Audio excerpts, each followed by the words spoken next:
Welcome to USA Global TV and Radio, where our mission is to provide education, entertainment, hope, and inspiration. USA Global TV and Radio connects you with experts and audiences all around the world every single day to help you succeed in business and to live a richer life. Visit us at usaglobaltv.com to learn about career and life-changing training and mentoring programs like the Listening Mentor. Subscribe to our newsletter to stay informed about our special programs and offers. Discover how you can become a guest on one of our shows or a host or producer of a USA Global TV and Radio show of your very own. That's USA Global TV and Radio, where the doctor is always in.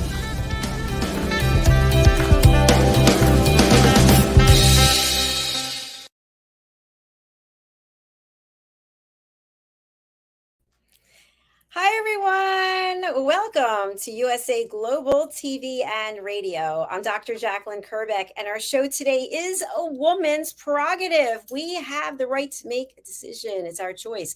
Our topic is This Was the Moment. Drum roll. What does it mean? I don't know. We have some of our panelists with us today, and of course, I'm going to be throwing some curveballs at them. Let's welcome the Harley Street stress expert, Caroline. Hello. How are you? Always good to be here, Dr. Jacalyn. It's so good to see you. And guess what? We do have the Muse of Magnificence here, Swanette. Come out and join us. Hello. Hello. Nice to see you both. Is this going to be another elevator pitch? No, I don't think so. People can go to our YouTube channel and they can check it out there. I'm talking about how to prepare an elevator pitch. We do have a Dr. Justina MUTALE who has joined us. Hello. Hey. There you are. Hi.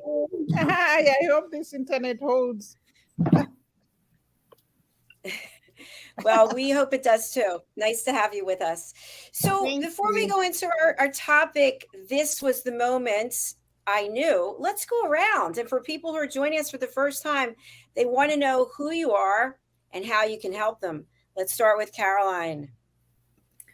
Well, I'm Caroline Heward, and I'm known as the Harley Street stress expert. And I can literally help you bust your stress. So whatever manner it appears in your life, whether it's relationship issues, anger management, whether it's ache and pain, physical, whether it's ache and pain, emotional or mental, behavioral, whatever it is that's bothering you, I can help you break through your stress.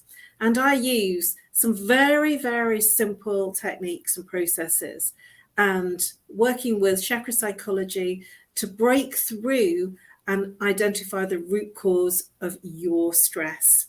That's Caroline Heward, the Harley Street stress expert, and allow me to help you break through to your stress. Bust your stress, bust your stress. Very nice. Thank you. Let's go over to Swanette. Yeah, thank you so much. So I'm the Muse of Magnificent for Leaders to Legends. And I'm helping you to really step into your soul purpose, into your mission, and understand what is this that you want to leave behind when you leave this planet. So I'm the leader that helps you as a leader to go into your immortality. Fantastic. Thank you so much, Swanette. Appreciate it. And Dr. Justina, I chatted with you over the weekend. Tell us about how you can bring value. Hi, I am the author of The Art of Iconic Leadership, and I teach the art of mastering the art of iconic leadership, and I can help you unleash your feminine spirit into leadership. As you know, women are super, super leaders, and I'll show you how to do that. Fantastic. Thank you. You're all so succinct today. I love it. Thank you. All right. Our topic is, this was the moment I knew. And this can be anything. When I say those words, this was the moment I knew, what comes up for you, Swanette? The moment I knew that I am a spirit having a moment in a body.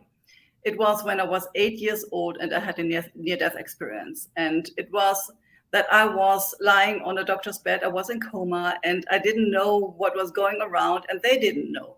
So I was kind of observing all this situation as the doctor stick in a long needle into my spinal cord because they thought I had a meningitis and take out some liquor. But at the same time, I was observing that my parents were outside. They were not with me. And I was drawn into the light, and it felt so peaceful and so calm and so loving and so free as well. And I really felt that, oh, this is a moment that I understand that there is more than just having this bio body, that there is more than just having a life here on planet, that there is something more that would call its soul purpose. And the next moment I was pushed back into my body, and I felt this horrible pain of the needle in my spinal cord. And I woke up from my own screaming, and the next moment I fell in coma again. And this happened over and over again, that I was fainting away, or that I was coma as a child. And for me, it was clear that there is more, that there is something, that we are here on this planet and have a reason for that we have a mission and a soul purpose, and that we are here to leave a legacy. Wow, that's a powerful story, Swanette. Thank you for sharing that. Anyone want to ask Swanette a question or make a comment? Well, I'd like to say, wow, that was a very young age, and that really blew me away in terms of what you experienced at such a young age. Amazing. Absolutely. Thanks, Caroline. Justina, any comment or question you have for Swanette? Well, like Caroline said, it's absolutely mind blowing, and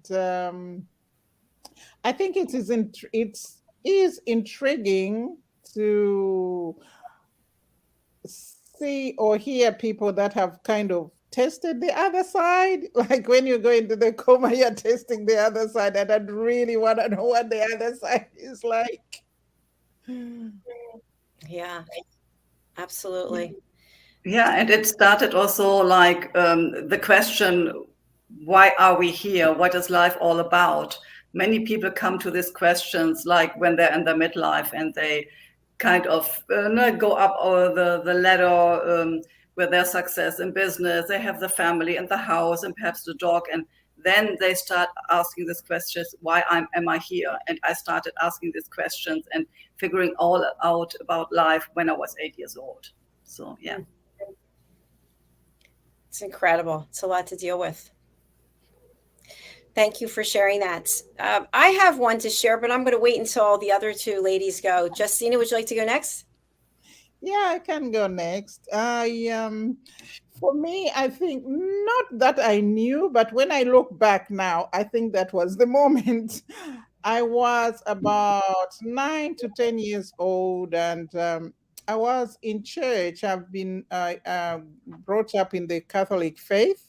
So every Sunday we used to go to church. And at about that age, I was sitting there and listening to the priest preaching about hell and damnation, about sins and what will happen to the sinners in the world and all of that. And I was only about, like I said, 9 or 10 years. And I thought, oh God, I looked around in the church, and I looked at all the grown-ups and all the other people, and I thought, oh, will they all have to burn in hell?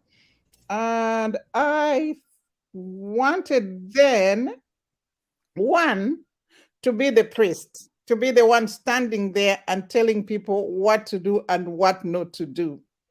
Two, I wanted to serve the world. I wanted to serve God, but also save sinners from burning in hell. And so as I grew up, then I realized I am a humanitarian and a philanthropist, and of course now I'm trying to protect people from a hell on earth. As you see in the world, there are so many people that are suffering, and so many things that are going wrong in people's lives. As a humanitarian, I advocate for human rights. I advocate for women's rights. I advocate for progress for all, and of course, human prosperity. Because in a way, I'd like to see everybody happy. I'd like everybody to share in the wealth of the world. I'd love to see one big, happy human family united in peace, love, and harmony.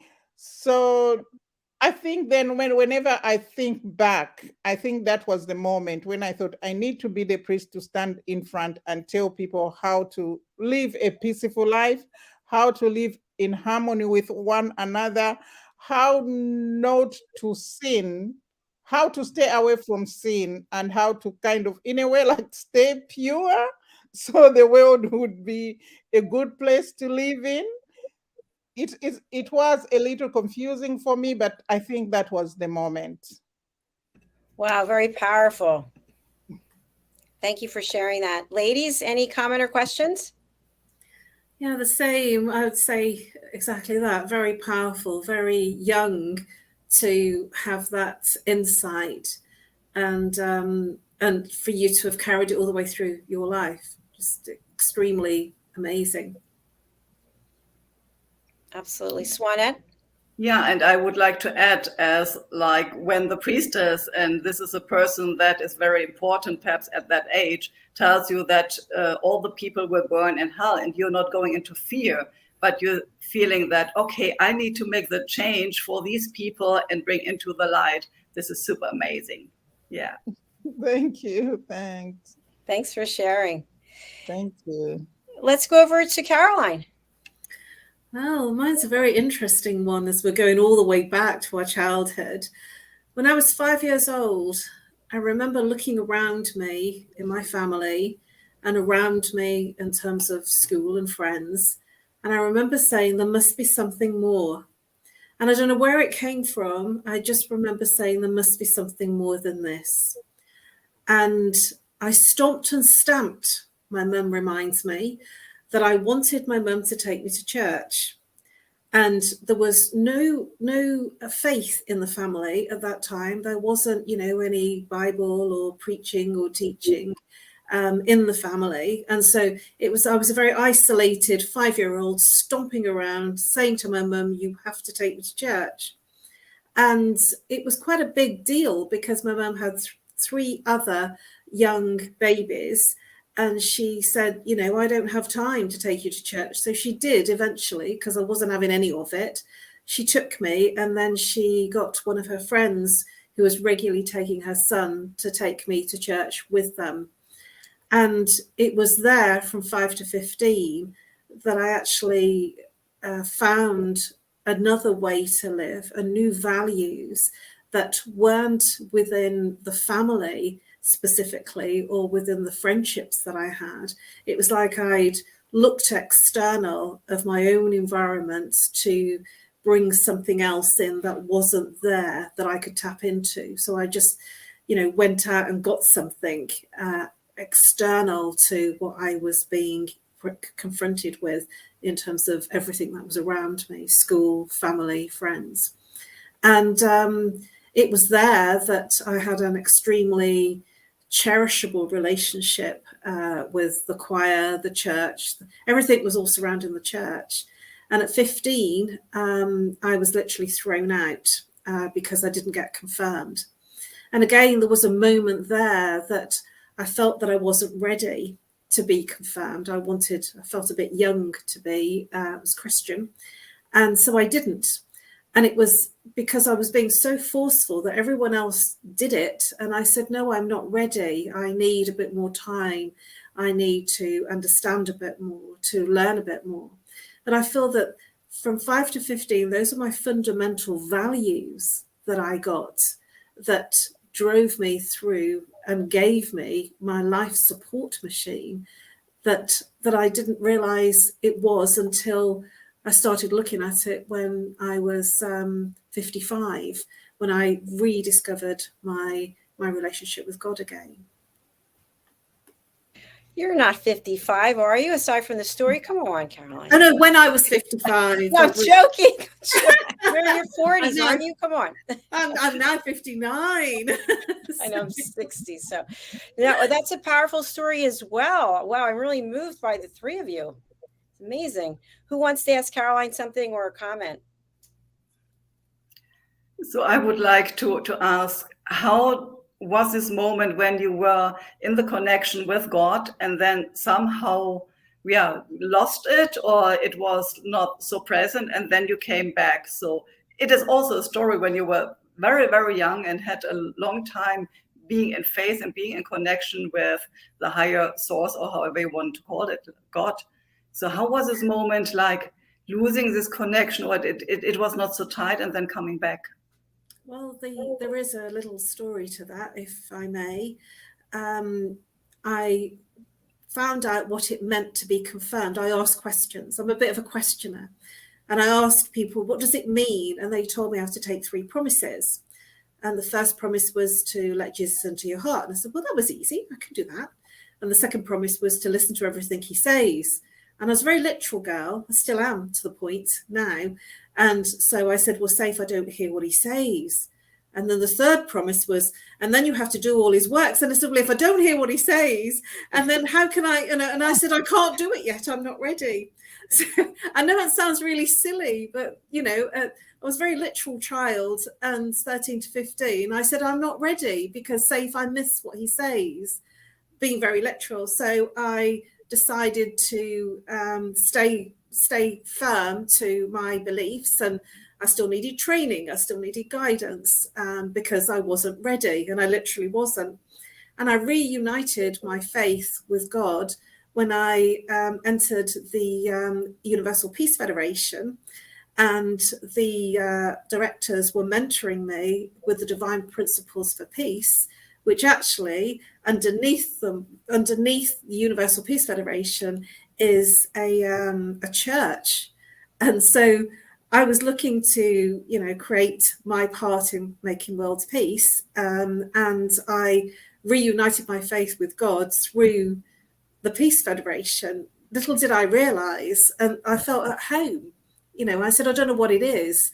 And it was a number of months before I realized that it was actually, I'd reunited my faith with God again. And I've been in the wilderness for 40 years. Incredible. Oh, gives me chills. Thank you, Caroline. Okay, anyone want to share anything else? If not, I'll go on to my story. Yeah, I am delighted to hear that Caroline is part of the Universal Peace Federation, because I am an ambassador for peace under the Universal Peace Federation. Me too. Fantastic.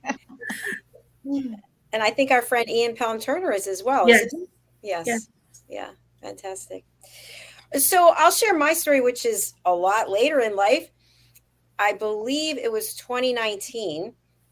And I had gone out to dinner with a friend, and something happened. My finger started swelling up, and I had 5 rings on at the time. So I tried butter, Windex. I slept like with my arm over my head, like anything you could possibly do to get the swelling to go down, but it would not go down. And at the same time, I had ulcerative colitis. So I took myself to the emergency room at 9 a.m. on a Sunday morning. And there was no family living around, no man, no boyfriend, nothing. So it was just me. So I went in, and the doctor looked at it, and he said, this is really bad. He said, we need to start working on this to cut the rings off as soon as possible. And I was like, you can't cut the rings off. They're this and that design. One of them's numbered. You can't cut it off. And he's like, listen, it's a finger or it's going to be rings. So I said, okay. So they had one person holding up my arm while the doctor had the saw, and he had to stick this thing in there, you know, in the rings, between my finger and the rings. It was very uncomfortable. And the other nurse was holding my hand. And I said, at any moment, I may have to go to the bathroom, and I'm not using the one in here. So you're literally going to have to wheel me down the hall. So they start working on it. And I said, I'm going to need to take you up on that very soon. So they had the doctor come in, the head of the emergency medicine. And he said, your finger is going to turn black if we don't get these rings off. I'm asking you to just think about something to take yourself out of where you are right now. Meanwhile, there's smoke coming from the saw, right? He had to change battery packs 4 times and 2 different saws to the rings. So anyway, I thought to myself, please God, this is not about me. I'd like to save my finger. I don't want to be, worrying about my physical appearance, but I need to know what my purpose is, because I got two really bad things going on right now. And I'm not sure, maybe I should just be checking out. I don't really know.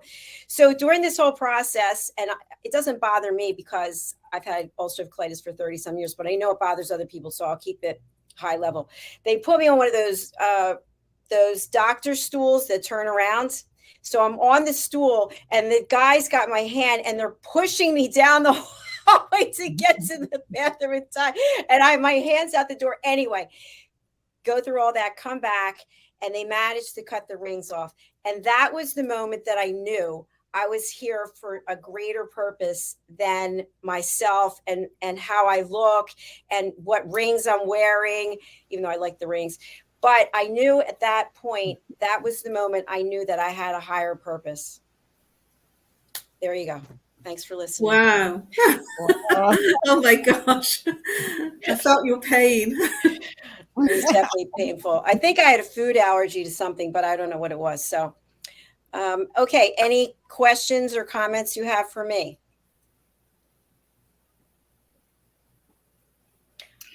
So I'm going first, if nobody wants.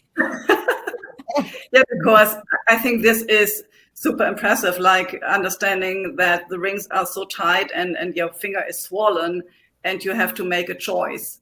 And the choice is like, you don't want to lose your rings, but of course you don't want to lose your finger. And then like someone is pushing you. So this is really urgent. And did you ever had this moment again that you were kind of indecisive, like what is my best choice? And someone was pushing you to get an understanding?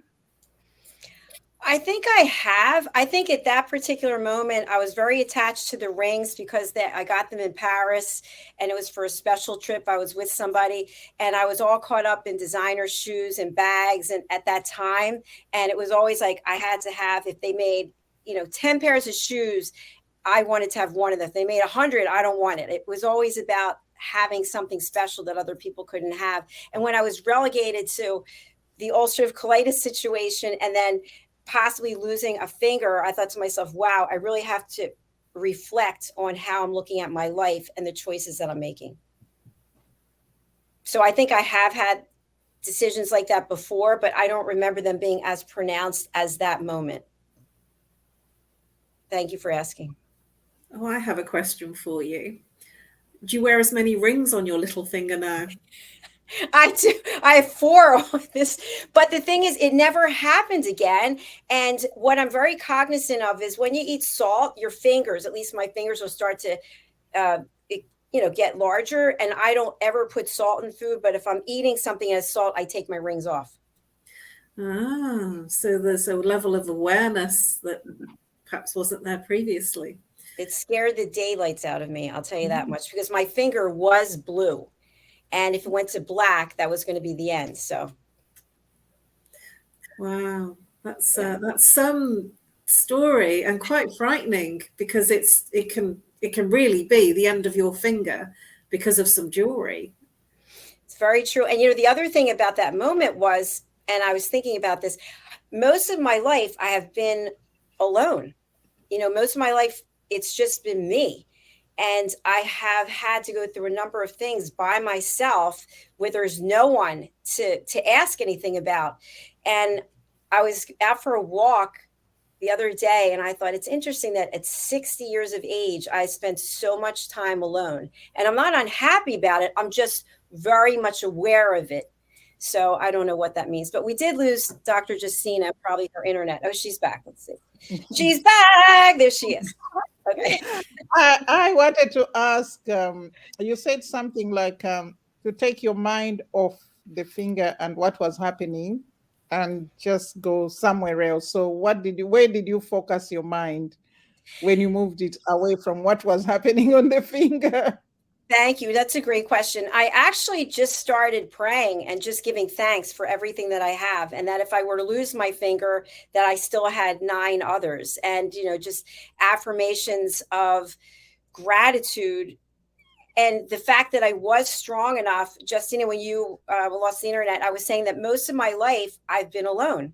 And I've had to make major decisions all by myself. And that was another moment there in the hospital. No one to call. I mean, I had family, obviously, but nobody lived near me. So what's the point on a Sunday at 9 a.m. calling anyone to get anyone upset when they can't do anything?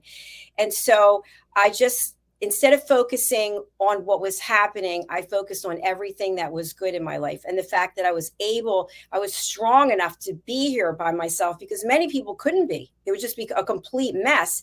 And also gratitude for these people who are working diligently to save my finger. I think she is frozen at the moment. Okay. So thank you so much for your questions and comments. So when we think about those things that have happened in our lives, they've kind of helped shape who we are today. And what would you say, in your case, both of you, it's from when you were a young child, what would you say you took away from that you are highly aware of as being part of your life today? Well, I'd like to go first on that, if that's Okay. all right. And that's, I felt that I knew my own mind. Right from 5 years old, and maybe before that, I knew what was right for me and what wasn't right. And my mum used to say, and still says now, not so often, just when they made me, they broke the mold. And I do feel that I've been quite strong and visceral in terms of what feels right and good for me to do, which has always been very different from my family and my extended family. At that time, I've always kind of pushed the envelope further because I've been like that, and I'm not afraid of a challenge or trying something that is not norm in the surroundings of my peer groups. Wow. Thank you, Caroline. That's a great takeaway. How about you, Swanette?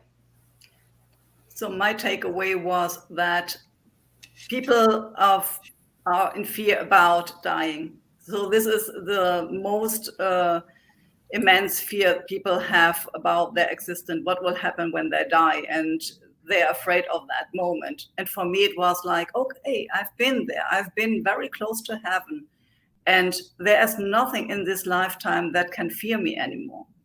That I'm not afraid of whatever will happen. I will find a solution. Even if I'm down on the ground, there will always be a moment that I can recognize. The most incredible thing I have done was I survived. So I will survive again over and over. So there's nothing that can bring me out of my own balance anymore. I'm resilient to that. I love that. Thanks, Swanette. But I have a question about that. And Justina's back with us. Hello. Nice to see you. So my question is this: when it comes to your thoughts and what your share was about dying and not being afraid, is it possible that the reason why we are afraid, for those who are, is because we don't want to go through some hideous pain? If we were going to be taken right away, okay, bye, that's the end. But if it's going to be dragged out and it's going to be horrible pain, and that to me is, I hate to use the word frightening, but not something I really want to do. Yeah, I can imagine that it is about this process of dying, like the body is not here really anymore, but it is not there on the other side yet. And there is this process of being sick or having pain or whatever it is, or having thoughts that will lead you to be afraid of this moment of going to the other side. But of course, it is about your lifestyle. Either you can be very healthy and have a healthy lifestyle, and then perhaps one day you go asleep and you will never wake up again, or there is this moment or this process of suffering and getting very sick, and then it is like more this situation that you can't go over to the other side very quickly. So I don't know. I've not been in this process like being sick before I went there. I was toxified by pesticides. So somehow I was, but I was just like being here and then being there and being back here. So it was not like I was in between or I was suffering something in between. So I don't know. I think I've seen my parents die, and this was very different as they passed away. My mother was very calm, and it was just like she was looking so peaceful when she left to the other side. And I was with her, helping her soul to go there. And my father was kind of afraid of dying, and he was fighting for weeks to go over. So I think it is also about what you expect this process to be. So perhaps it is like, how would you like to pass away? And is it that you want to go into a process of going back and forth and not really leaving? Or is it that you say, okay, I have done everything I wanted to do here. Now it's time for me, my body to leave and my soul go to the other side. And perhaps this is the moment then it will be easy.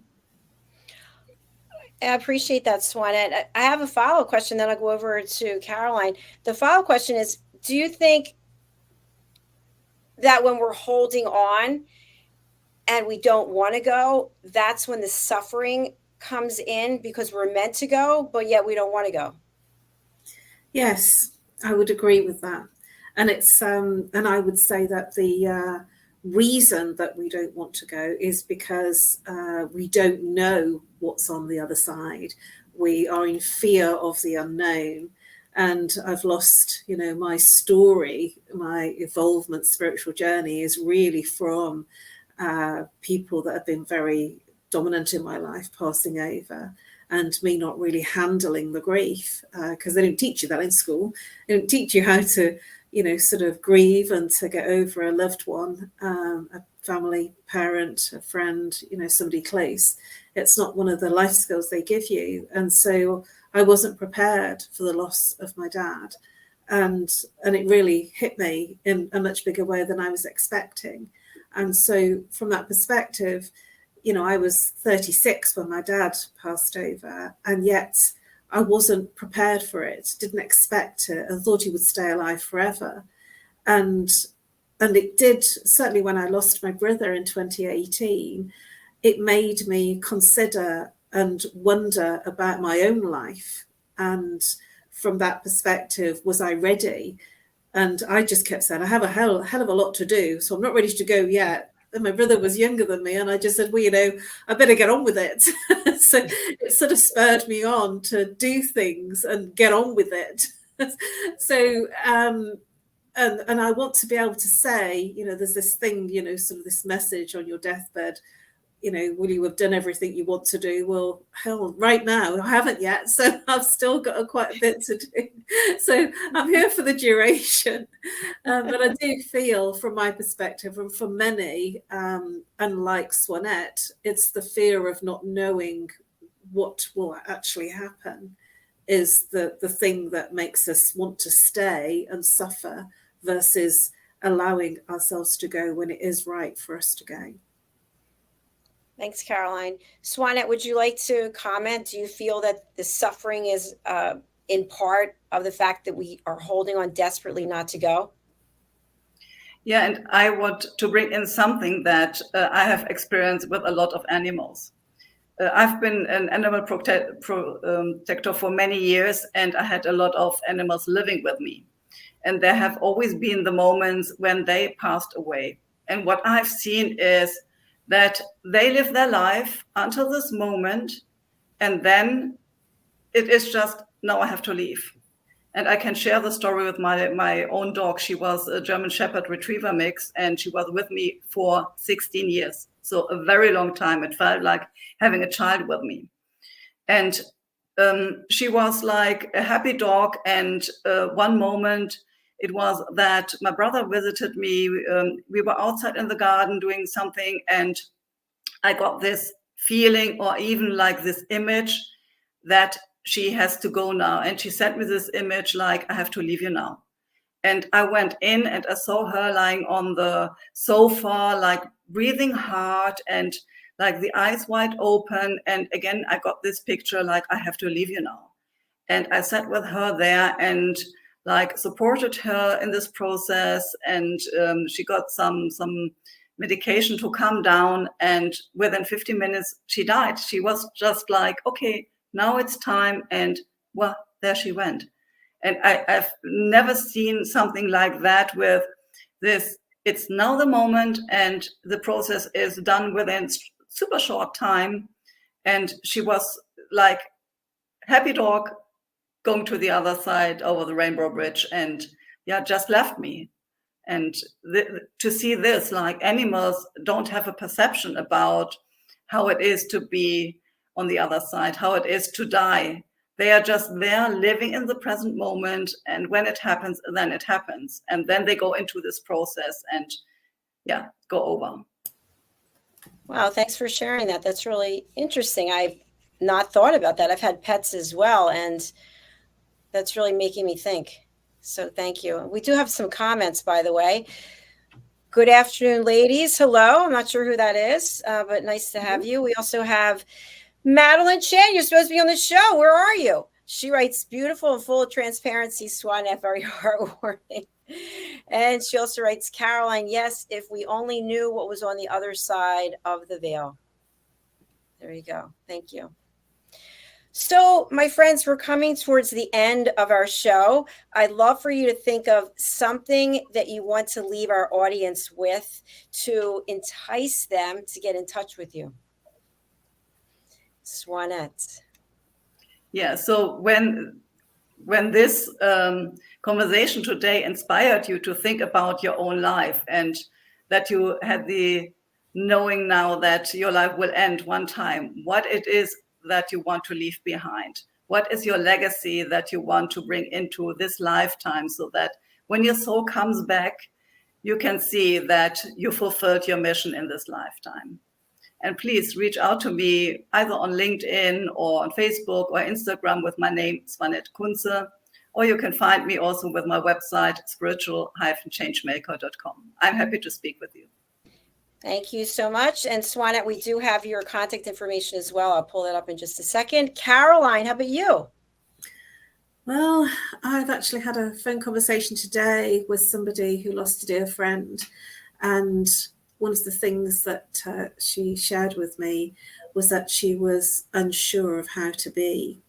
And this is something that happens for a lot of us, that when there is somebody that has been very close to us that has passed over, we don't know how we should be, and we're trying to work out how we should and shouldn't be, and perform, behave as we're expected to behave, and then questioning why we're not performing the way that we should be. If we're not tearful, why aren't we? Or why aren't we feeling? And, you know, one of the things I shared with her was that everything is okay. Everything is right, because we're all on our own personal healing journeys, and whatever you feel at any point in terms of your journey is right. No one can question, because it's your personal journey, your personal healing. So if you want more of that and more of how to handle and cope with your stress, whether it be physical, emotional, mental, or behavioral, reach out to me. I offer a free 30-minute consultation via Zoom, or if you're camera shy, via Skype, audio, or phone call. You can reach me on nomorestress@live.co.uk, or call me if you're international, +44. If you're local, 07523 120 189. I look forward to helping you break through and literally bust your stress. Thank you very much. Thanks for being here. I just want to promote another woman who's not here today, but she's not on our show, but she is on our team. Her name is Dr. Sadia Rajput, and she has a new course out that's called Research-Based Strategies to Heal Your Brain and Empower Your Life. You can find out more about that on our website. So thank you all for being here. Thank you, Dr. Justina, who's not here now because of the internet, and Dr. Chan is with us but not, and DESZIREE, we hope that you'll join us again soon. All right, we're closing out, and our next show is, guess what? A Woman's Prerogative. Part 2. Part 2. We'll see you again soon. Bye, everyone. Bye. Bye-bye.